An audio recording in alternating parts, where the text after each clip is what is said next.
कहानी की शुरुआत एक छोटी बच्ची को दिखाते हुए होती है जो एक चिट्ठी पर कुछ लिख रही थी, जिसमें वो लिखती है कि अब वो कभी नहीं बदलेगी और ना ही कभी बड़ी होगी। इतना लिखने के बाद वो अपने घर से बाहर आकर खड़ी हो जाती है और सूरज निकलने का इंतजार करती है। लेकिन जैसे ही वो ऊपर की तरफ देखती है तो उसकी आंखें हमें पीली दिखाई देती है। असल में वो बच्ची एक वैम्पायर थी। अब जैसे ही सूरज निकलता है और सूरज की रोशनी उस बच्ची पर पड़ती है तो उसका पूरा शरीर जलने लगता है, जिससे वो मर जाती है। इसके बाद हम देखते हैं कि दिन के समय पूरी दुनिया में कोई भी इंसान दिखाई नहीं देता है और पूरी दुनिया एक खाली जगह बन जाती है। अब ऐसा इसलिए हुआ क्योंकि 10 साल पहले एक इन्फेक्टेड चमगादड़ की वजह से पूरी दुनिया में प्लेग जैसी खतरनाक बीमारी फैल गई थी, जिससे ज्यादातर इंसान वैम्पायर्स बन चुके थे, जो अपनी भूख मिटाने के लिए इंसानों का शिकार करके उनका खून पीते थे। जिस वजह से पूरी दुनिया में इंसानों की पॉपुलेशन बड़ी तेजी से कम होने लगी और धरती पर सिर्फ 5% ही इंसान रह गए और बाकी सब वैम्पायर बन गए। अब क्योंकि वैम्पायर्स इंसानों का खून पीकर ही जिंदा रहते थे,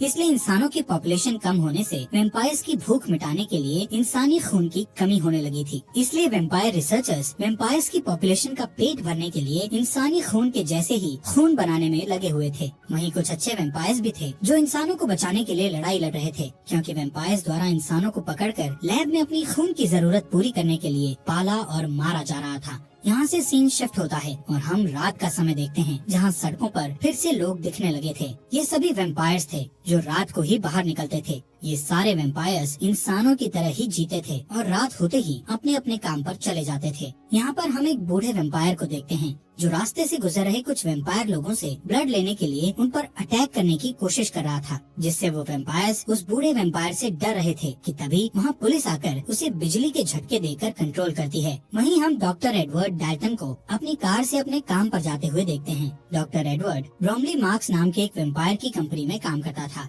ब्रोमली की ये कंपनी दवा बनाने के साथ साथ वैम्पायर्स को ब्लड सप्लाई भी करती थी। एडवर्ड वहाँ सभी रिसर्चर्स का चीफ था। अब बिल्डिंग की सिक्योरिटी से गुजरने के बाद एडवर्ड एक रूम में जाता है, जहाँ इंसानों को पकड़कर मशीनों में जकड़ दिया जाता है और उनका खून निकालकर इस कंपनी के रिसर्चर उस खून पर एक्सपेरिमेंट करते हैं। असल में वो इंसानों के खून जैसा ही नकली खून बनाने की कोशिश कर रहे थे, जिससे वो उस नकली खून से वैम्पायर्स की भूख मिटा सकें, जिनमें उन रिसर्चर्स के साथ एडवर्ड भी शामिल था। असल में एडवर्ड भी एक वैम्पायर था, लेकिन उसे इंसानों को ऐसे मशीनों में कैद रखना बिल्कुल भी सही नहीं लगता था और वो अपने इस काम से बहुत दुखी था। इसलिए वो वैम्पायर होने के बावजूद भी इंसानों का खून नहीं पीता था और सिर्फ जानवरों का ही खून पीता था, वो भी कभी कभार। अब यहाँ से एडवर्ड अपनी लैब में जाकर ह्यूमन ब्लड के जैसा ही ब्लड बनाने की कोशिश करता है, लेकिन उसका ये टेस्ट फेल हो जाता है। इसके बाद वो इस कंपनी की मीटिंग में जाता है, जिसमें उसका बॉस यानी इस कंपनी का मालिक चार्ल्स ब्रोमली, उसी की लैब में काम करने वाला उसका साथी क्रिस्टोफर, सिटी कमिश्नर और एक आर्मी ऑफिसर शामिल होते हैं।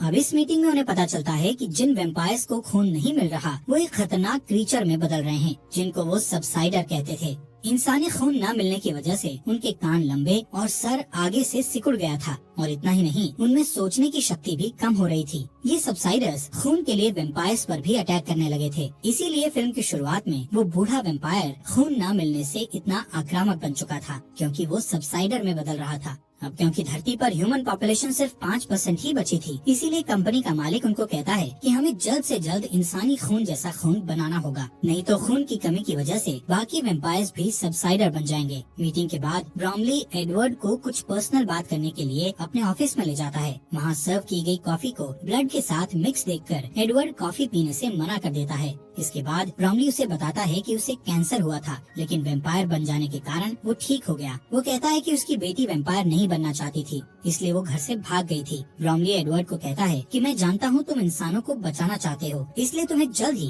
ह्यूमन ब्लड जैसा ब्लड बनाना होगा। इसके बाद एडवर्ड अपनी लैब में चला जाता है और अपने साथी क्रिस्टोफर के साथ ये सारी बातें डिस्कस करता है। क्रिस्टोफर उसे हिचकिचाते हुए बताता है कि एक बंदर पर टेस्ट कर रहा हूँ और इस टेस्ट को आगे बढ़ाने के लिए मुझे कुछ और टेस्ट करने होंगे, जिससे शायद हम ब्लड बना सकें। कुछ समय बाद रिसर्चर एक कैदी पर टेस्ट शुरू करते हैं। वहीं ब्रोमली और कुछ ऑफिसर्स विंडो से इस टेस्ट को होता देख रहे थे। एडवर्ड उस इंसान के बॉडी में ब्लड का सब्स्टिट्यूट डालता है जिससे पहले वो इंसान थोड़ा अच्छा महसूस करता है, लेकिन बाद में जब पूरा सब्स्टिट्यूट बॉडी में चला जाता है तो वो उल्टी करने लगता है और उसकी बॉडी चेंज होने लगती है और शरीर में छाले पड़ने लगते हैं। रिसर्चर उसे तुरंत पकड़ लेते हैं और एपिमोन नाम की दवा इंजेक्शन के जरिए उसकी बॉडी में डालते हैं, जिससे उसका हिलना बंद हो जाता है और बॉडी पहले जैसी हो जाती है। लेकिन इसके तुरंत बाद उसकी पूरी बॉडी एक्सप्लोड हो जाती है। उस रात एडवर्ड लैब से घर चला जाता है और रास्ते में अपनी कार में न्यूज देख रहा होता है, जिसमें ब्लड की रैशनिंग से होने वाले दंगों के बारे में बताया जाता है। यानी वैम्पायर लोग ब्लड कम दिए जाने की वजह से दंगा करने लगे थे। इसी बीच एडवर्ड के कान खुजलाने लगते हैं और वो आईने में अपने कानों को देखने लगता है, जो लंबे और पॉइंटेड होने लगे थे। इस बीच ध्यान बटने की वजह से वो सामने आने वाली कार को नहीं देख पाता है, जिससे लास्ट मोमेंट में उसे कार घुमाकर रोकना पड़ता है। लेकिन वो दूसरी कार सड़क के किनारे लगे घेरे में टकरा जाती है। एडवर्ड हेल्प करने के लिए बाहर आता है, लेकिन उसके हाथ में एक तीर लगती है। तभी दूसरी कार से कुछ लोग बाहर आते हैं जो इंसान थे और उनकी लीडर ऑड्री बेनेट थी, जिसके पास एक क्रॉसबो नाम का हथियार था जो उसे वैम्पायर से प्रोटेक्ट करता था। उसी ने एडवर्ड पर तीर चलाया था, लेकिन अचानक वहाँ पुलिस कार की आवाज आती है। एडवर्ड उन इंसानों से कहता है कि वो लोग उससे न डरें, क्योंकि वो बस उनकी मदद करना चाहता था। फिर वो उन लोगों को अपनी कार में बैठने को कहता है। थोड़े हिचकिचाहट के बाद वो लोग मान जाते हैं। एडवर्ड अपने कार का डे प्रोटेक्शन सिस्टम ऑन कर देता है, जिससे सारी विंडोज ब्लैक हो जाती है और जैसे ही पुलिस आती है वो अपने हाथ में लगा हुआ एरो निकाल लेता है। जब पुलिस वाला उससे इंसानों के बारे में पूछता है तो वो इंसानों की गलत डायरेक्शन बताकर कहता है कि वो लोग भाग गए हैं। कार में ऑड्री को एडवर्ड का आईडी बैज मिलता है, जिससे उसे एडवर्ड का पेशा और उसका डेट ऑफ बर्थ पता चलता है। जब पुलिस चली जाती है तो वो लोग कार से निकलते हैं और ऑड्री एडवर्ड को बर्थडे विश करती है। फिर वो सब चले जाते हैं। कुछ समय बाद एडवर्ड घर पहुंचता है और तभी सारे वैम्पायर्स के लिए एक अनाउंसमेंट होती है जो सनराइज के लिए वार्निंग देती है। एडवर्ड घर पहुंचकर डिनर करता है और फिर अपने प्लांट्स की देखभाल करने लगता है। अचानक उसके घर में उसका भाई फ्रैंकी डैल्टन आता है, जो आर्मी में होने की वजह से महीनों से उससे नहीं मिला था। फ्रैंकी एडवर्ड से बर्थडे पार्टी देने के लिए कहता है। इस पर एडवर्ड कहता है कि वो अब 35 साल का हो गया है। फिर फ्रैंकी कहता है कि उन्हें बर्थडे सेलिब्रेट करना चाहिए और उसके लिए वो 100% प्योर इंसान के ब्लड की महंगी बोतल लेकर आया था। वो 2 ग्लास में ब्लड डालता है और अपने भाई को पिग का ब्लड पीने की बात पर चिढ़ाता है, लेकिन एडवर्ड ब्लड पीने से मना कर देता है और इस बात पर फ्रैंकी को गुस्सा आ जाता है और दोनों में बहस शुरू हो जाती है। फ्रैंकी कहता है कि एडवर्ड इंसान के ब्लड को हाथ नहीं लगाता है, लेकिन अभी भी उसी कंपनी के लिए काम करता है जो अपने फायदे के लिए इंसानों को पालते और मारते हैं। इस पर एडवर्ड कहता है कि ब्लड का सब्स्टिट्यूट तलाशने के लिए उसे ये बुरा काम करना जरूरी है, लेकिन वो फ्रैंकी से भी नाराजगी जाहिर करता है क्योंकि वो आर्मी के लिए इंसानों का शिकार करता है। फिर अचानक एडवर्ड ब्लड की बोतल को उठाकर सारा ब्लड ड्रेन में डालने लगता है कि तभी फ्रैंकी बोतल उसके हाथ से लेकर दीवार में मार देता है। इसके बाद फ्रैंकी जाने की कोशिश करता है, लेकिन एक सबसाइडर उसके रास्ते में आ जाता है और वो नहीं जा पाता। वो क्रीचर किचन में जाता है और दीवार के ऊपर जो ब्लड था उसे चाटने लगता है और उसके बाद टेबल के ऊपर रखे ग्लास को भी चाटता है। इसी बीच फ्रैंकी एक चाकू उठा लेता है, जिससे सबसाइडर चौंक जाता है और फ्रैंकी को दीवार की तरफ धक्का देता है। फ्रैंकी ग्लास के टेबल पर गिर जाता है, जिससे टेबल का कांच टूटकर बिखर जाता है और कुछ सेकंड के लिए फ्रैंकी बेहोश हो जाता है। फिर सबसाइडर एडवर्ड की तरफ बढ़ता है। एडवर्ड एक स्टूल को उठाकर उसे रोकने की कोशिश करता है और साथ ही अपने भाई को होश में लाने के लिए उसका नाम लेकर पुकारता है। फ्रैंकी होश में आ जाता है और फिर चाकू को पकड़ता है। दोनों भाई सबसाइडर पर अटैक करने की कोशिश करते हैं, लेकिन वो जंप करके सीलिंग में लटक जाता है। इससे फ्रैंकी को चांस मिल जाता है और वो उसका सिर काट देता है। कुछ टाइम के बाद पुलिस मामले के बारे में जानने के लिए वहाँ पहुँचती है और कहती है कि अब सबसाइडर शहर में फैल चुके हैं। एक ऑफिसर को उस क्रीचर की एक रिंग मिलती है, जिससे एडवर्ड को पता चलता है कि वो एक लोकल माली था और उसे उसकी बॉडी में खुद के लगाए हुए जख्म भी मिलते हैं, जो खुद को खाने से हुए थे। अगले दिन सिक्योरिटी अलार्म बजने से एडवर्ड की नींद खुल जाती है और जब वो चेक करने के लिए लाइट ऑन करता है तो ऑड्री उसकी तरफ क्रॉसबो एम करके खड़ी दिखाई देती है। ऑड्री कहती है कि उसे ऐसे वैम्पायर की तलाश है जिस पर वो लोग भरोसा कर सकते हैं और इसके लिए उसे एडवर्ड बिल्कुल सही लगता है। वो उसे एक पेपर शीट देती है जिसमें एक मैप बना होता है। एडवर्ड मैप को देख ही रहा होता है कि अचानक एक आवाज आती है और एडवर्ड उस आवाज की तरफ मुड़कर देखता है और इस बीच ऑड्री चुपचाप चली जाती है। एडवर्ड जब उस आवाज को चेक करने जाता है तो पता चलता है कि आवाज फ्रैंकी की है। फ्रैंकी उससे ऑड्री के बारे में पूछता है। एडवर्ड उसे कुछ नहीं कहकर टाल देता है। उस रात न्यूज में पता चलता है कि जिन इन्वेस्टर्स ने रिसर्च करने के लिए ब्रॉमली को इंसान सप्लाई किए थे, वो लोग अब और सप्लाई नहीं दे सकते थे। अगले दिन एडवर्ड काम पर जाता है और अपने बॉस से मिलकर उससे गारंटी मांगता है कि सब्स्टिट्यूट मिल जाने के बाद उन्हें इंसानों की सप्लाई की जरूरत नहीं पड़ेगी। इस पर ब्रॉमली कहता है कि ज्यादातर वेम्पायर सब्स्टिट्यूट के मिलने से खुश हो जाएंगे, लेकिन कुछ लोग ऐसे भी हैं जो रियल चीज की मांग करते हैं। इस पर एडवर्ड उसे याद दिलाता है कि उसकी बेटी भी उन्हीं लोगों में से एक है। इसके बाद एडवर्ड मैप को देखने के लिए अपने लैब में चला जाता है। जब सुबह होती है तो एडवर्ड अपने घर वापस नहीं आता और अपनी कार में लाइट प्रोटेक्शन ऑन करके मैप के बताए रास्ते से गांव की तरफ जाता है। वहाँ ऑड्री पहले से उसका वेट कर रही होती है। वो उसे बड़े से एक पेड़ के पास आने को कहती है। एडवर्ड अपनी कार ट्री के नीचे पार्क करता है और हैट और सनग्लासेस पहनकर कार से बाहर आता है। वो हमेशा सनलाइट से बचने के लिए सावधान रहता है। वहाँ उसे एक आदमी मिलता है जिसका नाम लियोनल एल्विस कॉर्मैक था। वो आदमी एक वैम्पायर था जो अब इंसान बन चुका था। एडवर्ड उससे जानना चाहता था कि वो इंसान कैसे बना, लेकिन ऑड्री को पास आता देखकर वो चुप हो जाता है। वो देखता है कि फ्रैंकी ने उसे गन पॉइंट पर रखा था। एडवर्ड उसे रोकने की कोशिश करता है, लेकिन वो नहीं मानता और उसे बताता है कि आर्मी की टीम भी आने वाली है। ये सुनकर ऑड्री फ्रैंकी को रोशनी की तरफ धकेलती है और सब जल्दी से एडवर्ड की कार में बैठ जाते हैं। तब तक सोल्जर वहाँ पहुँचकर उन पर फायर करना स्टार्ट कर देते हैं और लियोनेल की गाड़ी भी बर्बाद कर देते हैं। सोल्जर उनका पीछा करते हैं और गोलियां भी चलाते हैं, जिससे कार के डे प्रोटेक्टर में छेद हो जाता है। पहले ऑड्री उसे अपने हाथ से कवर करके मैनेज कर लेती है, लेकिन होल ज्यादा हो जाने के कारण कैमरा भी खराब हो जाता है और एडवर्ड आगे नहीं देख पाता है। फिर लियोनेल ड्राइविंग सीट पर बैठ जाता है ताकि वो रोड को एक होल से देख पाए और एडवर्ड लाइट से छुप जाता है। जब वो लोग कमजोर ब्रिज पर पहुंचते हैं तो लियोनेल बहुत तेजी से ड्राइविंग करके ब्रिज को क्रॉस कर लेता है, जबकि आर्मी ट्रक हेवी होने के कारण ब्रिज टूट जाता है और ट्रक ब्लास्ट हो जाती है और बाकी के लोग पीछे रह जाते हैं। रात होने के बाद वो लोग कार को नदी के पास पार्क करते हैं और लियोनेल एडवर्ड को बताता है कि वो कार में डे लाइट मॉडिफिकेशन लगाने का काम करता था, जो सूरज की रोशनी से कार के अंदर बैठे लोगों को बचाता है, और कार में इस तरह के सिस्टम लगाने वाली पहली शॉप उसी की थी। लियोनेल कहता है वेम्पायर्स के लिए दिन में कार चलाना बहुत अमेजिंग होता है, क्योंकि दिन के समय सड़कें खाली होती थी, लेकिन इसमें रिस्क भी था, क्योंकि एक तो सूरज की रोशनी में दिखाई नहीं देता और दूसरा उन्हें अपने शरीर को भी सूरज की रोशनी से बचाना होता है और इस चक्कर में एक्सीडेंट होने का डर रहता है। और लियोनेल के साथ भी वही हुआ था। एक दिन जब वो दिन के समय ड्राइविंग कर रहा था तो उसे कुछ दिखाई नहीं दे रहा था और उसने कुछ खाया भी नहीं था, इसलिए उसकी एनर्जी भी कम हो गई थी और कार गलती से रिवर फेंस में टकरा गई थी। क्रैश की वजह से वो कार के साथ रिवर में गिर गया था और रिवर में गिरने से पहले कार में आग लग गई थी। जब वो रिवर से बाहर आया तब वो वापस इंसान बन गया था। उसकी बात पूरी होने पर ऑड्री एडवर्ड से कहती है कि वो भी सेफ्टी के साथ ऐसी ही सिचुएशन पैदा करे ताकि वो फिर से इंसान बन सके। दूसरी तरफ कंपनी में ब्रॉमली अपनी बेटी की कुछ पिक्चर्स देख रहा होता है, तभी फ्रैंकी वहाँ आता है। ब्रॉमली उसे कहता है कि अगर एडवर्ड तुरंत वापस आ जाए तो उस पर कोई केस नहीं लगेगा। इस पर फ्रैंकी कहता है कि ब्रॉमली उससे जो कुछ भी करने को कहेगा वो करने को तैयार है। इस बीच एडवर्ड और उसके साथी इंसान कार में अपने घर जा रहे होते हैं। एडवर्ड बार बार ऑड्री की नेक को देखता है। ऑड्री ये नोटिस करती है और उसके पॉइंटेड ईयर्स को देखती है तो समझ जाती है कि उसे खून की प्यास लगी है। फिर वो अपना हाथ काटकर उससे निकलने वाले ब्लड को एक कप में इकट्ठा करती है और उसे पीने को देती है। एडवर्ड पहले तो मना करता है, लेकिन जब ऑड्री उससे कहती है कि वो अपने आसपास के इंसानों को सेफ देखना चाहती है तो वो ब्लड पी लेता है। कुछ घंटों के बाद वो लोग एक पुराने अंगूर के बागीचे में पहुंचते हैं जिसे विनयार्ड कहा जाता है। वहाँ एडवर्ड की मुलाकात कुछ और लोगों से होती है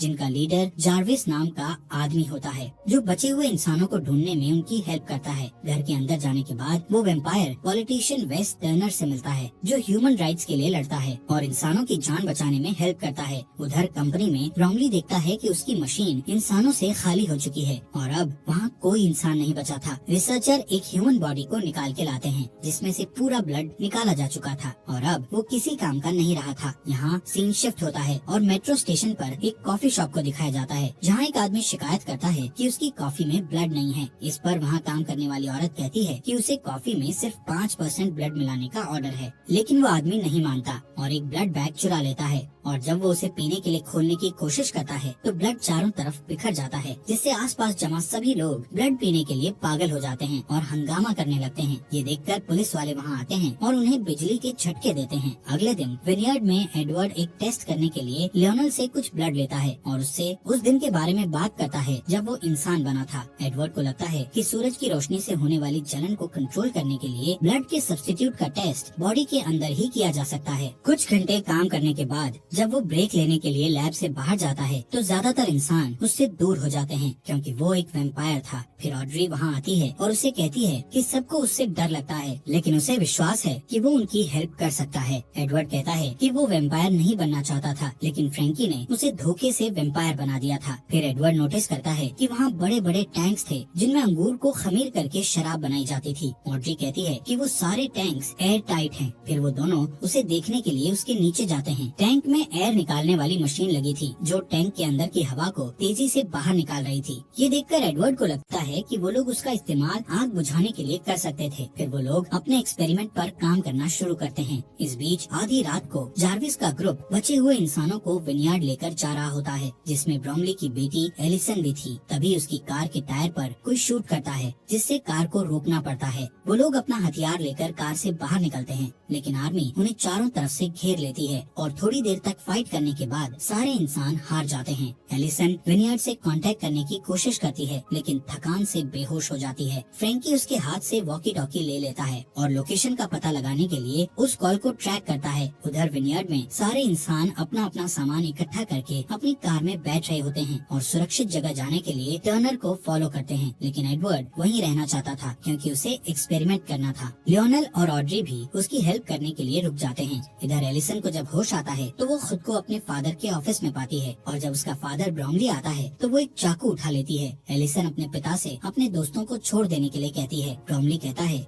कि वो उसे देखकर खुश है और उसे गले लगा लेता है। फिर कहता है कि वो उसके दोस्तों के लिए कुछ नहीं कर सकता है। इस पर एलिसन उसे धकेल देती है और डोर की तरफ भागती है, लेकिन एक सोल्जर उसे हिट करता है और वो बेहोश हो जाती है। ब्रोमली को रियलाइज होता है कि उसकी बेटी ने उसे चाकू मार दिया है। अगले दिन विनयार्ड में एक्सपेरिमेंट स्टार्ट होने वाला होता है। ऑड्री मॉनिटर्स को देखने का जिम्मा लेती है और लियोनेल टैंक के नीचे एडवर्ड के साथ रहता है। एडवर्ड के चेस्ट में एक हार्ट मॉनिटर अटैच किया जाता है और उसे एक वेट ब्लैंकेट से कवर किया जाता है। प्रोसेस बहुत सिंपल होता है। वो लोग टैंक को ओपन करते हैं जिससे सनलाइट अंदर आती है और एडवर्ड जलने लगता है और उसके बाद वो लोग एयर एक्सट्रैक्टर यानी हवा निकालने वाली मशीन को यूज करके आग को बुझा देते हैं। पहले 2 बार में उनकी कोशिश फेल हो जाती है, लेकिन तीसरी बार में वो लोग एडवर्ड को लंबे समय तक जलने देते हैं और इस बार उनका टेस्ट कामयाब हो जाता है और एडवर्ड इंसान बन जाता है। वो लोग बहुत खुश होते हैं, लेकिन तभी आर्मी आ जाती है और वो लोग बचने के लिए शराब के बैरल में छुप जाते हैं। दूसरी तरफ कंपनी में फ्रैंकी ब्रोमली के पास जाता है जिसका इलाज चल रहा था। ब्रोमली फ्रैंकी से अपनी बेटी के लिए कुछ करने को कहता है और फ्रैंकी एलिसन को देखने के लिए चला जाता है। एलिसन अभी भी वैम्पायर नहीं बनना चाहती थी, लेकिन फ्रैंकी उसे अपने दांतों से काट लेता है ताकि वो वैम्पायर बन जाए। इधर विनयार्ड में तीनों इंसान अपने छुपने की जगह से निकलते हैं। एडवर्ड बाहर जाता है और पहली बार सनलाइट जब उसकी स्किन को टच करती है तो उसे बहुत अच्छा लगता है।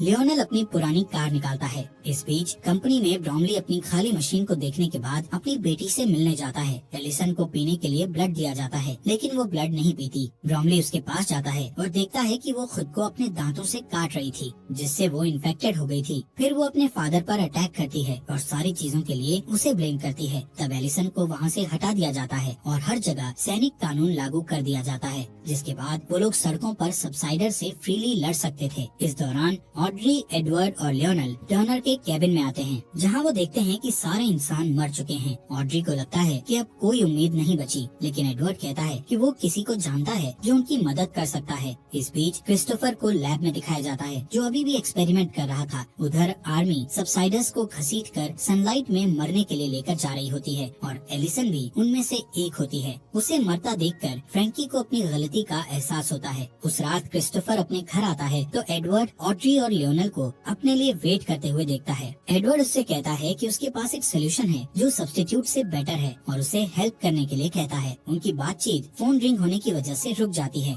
क्रिस्टोफर कॉल रिसीव करने के लिए चला जाता है। जब उसे आने में लेट हो जाता है तो सबको शक होता है और ऑड्री चेक करने उसके पीछे जाती है। एडवर्ड और लियोनेल उसके कोट को चेक करते हैं। यहाँ पता चलता है कि क्रिस्टोफर ने अपना फोन शुरुआत से कंपनी के साथ कॉल पर रखा हुआ था और कंपनी के सभी लोग जान गए थे कि एडवर्ड और उसके साथी कहाँ हैं। अचानक वहाँ आर्मी आ जाती है और फाइट में ऑड्री बेहोश हो जाती है और उसे पकड़ लिया जाता है। लियोनल और एडवर्ड रोड पर बनी हुई टनल के जरिए वहाँ से बच निकलते हैं और एक पुरानी सुनसान बिल्डिंग में छुपने का फैसला करते हैं, लेकिन वहाँ एक सबसाइडर उन पर अटैक कर देता है। तभी फ्रैंकी वहाँ आ जाता है और उस क्रीचर को शूट कर देता है। वो नोटिस करता है कि उसका भाई इंसान बन गया है। ये देखकर फ्रैंकी कहता है कि उसने एडवर्ड को इसलिए वैम्पायर बनाया था क्योंकि वो उसे मरता हुआ नहीं देखना चाहता था। वो अपनी गलती के लिए माफी मांगता है और अब उनकी हेल्प करना चाहता है, लेकिन जब लियोनल पास आता है तो फ्रैंकी को खून पीने की तलब होती है और वो उसे काटने के लिए उस पर जंप कर देता है। एडवर्ड उसे पकड़ लेता है और उसे धक्का देकर लियोनल से दूर कर देता है और उसे शूट करने ही वाला होता है, लेकिन कुछ नोटिस करके रुक जाता है। कुछ समय बाद एडवर्ड कंपनी की बिल्डिंग में एंटर करता है और अपने सारे अलार्म ऑफ कर देता है। सिक्योरिटी उसे पकड़ के ब्रॉमली के ऑफिस ले जाती है। वहाँ वो देखता है कि ब्रॉमली ऑड्री का हाथ काट कर उसका ब्लड पी रहा था। एडवर्ड कहता है कि वो सारी बातों के लिए दुखी है और फिर से वैम्पायर बनना चाहता है। उसकी बात सुनकर ऑड्री को लगता है कि एडवर्ड उसे धोखा दे रहा है और वो अपसेट हो जाती है, पर ब्रॉमली कहता है कि अब उसे सब्स्टिट्यूट मिल गया है और इसलिए उसे एडवर्ड की जरूरत नहीं है और वो उसे बुजदिल कहता है। इस पर एडवर्ड ब्रॉमली से कहता है कि वो भी एक बुजदिल है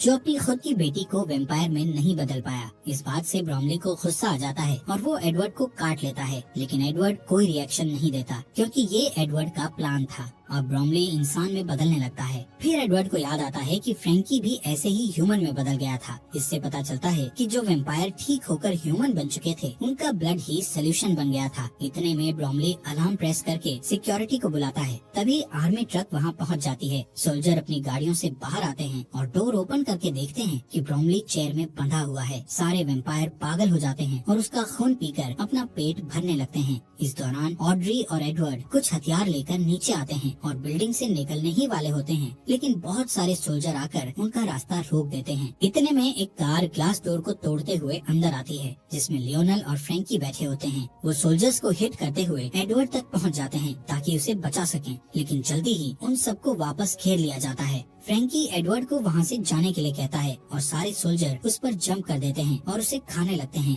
एडवर्ड को अपने भाई की मौत पर दुख होता है। तभी सिक्योरिटी वाले ऑड्री को अपने साथ ले जाते हैं और एडवर्ड उसे बचाने सिक्योरिटी रूम तक उन्हें फॉलो करता है, जहाँ बहुत स्ट्रगल के बाद वो वैम्पायर 2 गार्ड्स को मार देता है और तीसरे गार्ड को मारने में ऑड्री की मदद करता है। इसके बाद वो सिक्योरिटी कैमरा में देखता है कि फ्रैंकी को खाने वाले सोल्जर इंसान बन गए हैं और जो सोल्जर बचे हुए थे वो ह्यूमन सोल्जर पर अटैक करने लगे हैं। इसके बाद एडवर्ड और ऑड्री लॉबी में वापस आ जाते हैं। सिर्फ कुछ ह्यूमन सोल्जर ही बच पाते हैं। इसके बाद क्रिस्टोफर आता है और कुछ सोल्जर्स को शूट कर देता है। फिर वो एडवर्ड और ऑड्री को भी शूट करने वाला होता है, लेकिन अचानक एक एरो उसके चेस्ट पर लगती है और वो मर जाता है। ये एरो लियोनल ने उन्हें बचाने के लिए चलाया था। फिर ऑड्री उसे हक करती है। एडवर्ड अपने भाई की बॉडी और सूरज की रोशनी को अंदर आते हुए देखता है। फिर वो तीनों लियोनल की कार में बैठ जाते हैं और एडवर्ड कहता है कि अब उनके पास क्योर है और वो अब सबको पहले जैसा कर सकते हैं। इसी के साथ ये मूवी खत्म हो जाती है। दोस्तों, हमारे फॉक्स एक्सप्लेनर हिंदी चैनल को सब्सक्राइब करना मत भूलना।